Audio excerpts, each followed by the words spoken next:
Is the cheapest thing you've seen a mega-rich person do?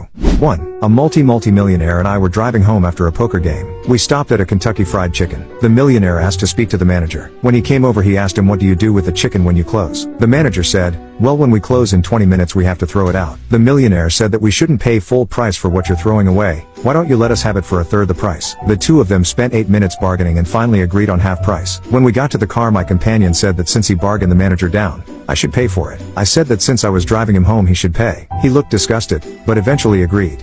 2. Few years ago, my uncle, a heart surgeon, was ordering a coffee in a luxury and very expensive restaurant. The cashier turned out to be the owner of the business. While the restaurant is one of the most famous of my city, that man is the owner of a company that owns, along with that restaurant, many other luxury shops, cafeterias, food stores, etc. etc. The company has a profit of about 30-40 million euros a year. So, my uncle took the coffee and was about to pay when the owner had a heart attack, and my uncle provided him first aid and eventually managed to take him to the nearest hospital and save his life. After a month, my uncle, as he used to do almost every weekend, goes to take a coffee in that restaurant when he sees the owner for the first time since that accident. The owner warmly greets my uncle and then here comes the plot twist, tells him, not jokingly, hey, last time we met, you forgot to pay your coffee. My uncle paid for his coffee and never set foot in that place again. 3. Like a good portion of your mega-rich demographic, my boss is very sensitive to how much he spends. I remember his wife telling me a story about how he analyzed their electricity bills and saw where they were using 10% more electricity than the year before. He then tried to calculate the exact temperature to set their thermostat on to achieve maximum cost efficiency. It's always stuff like that with him. The cheapest thing I saw him do happened when we were ordering new office furniture online.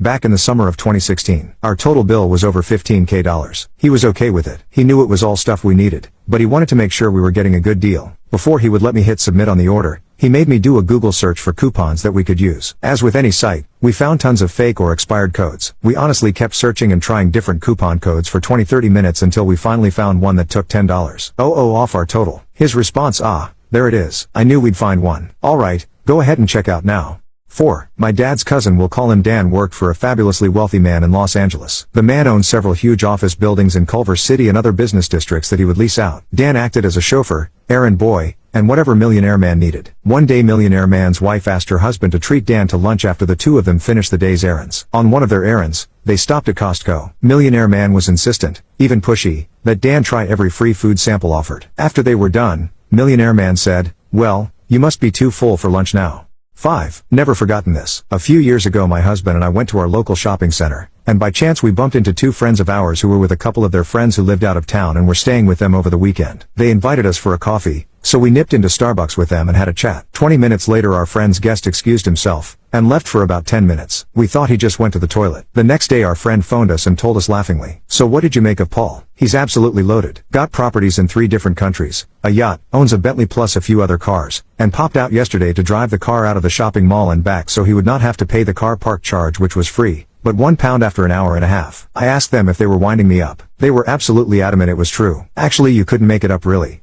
6. One night I was out partying with some friends in Vegas. Michael Jordan was at the VIP table next to mine with an entourage of around 15 people. He ran up a $15,000 tab at the club. His table left and I was good friends with the server. She said he told her your tip was getting to wait on me. He completely stiffed her. Sad.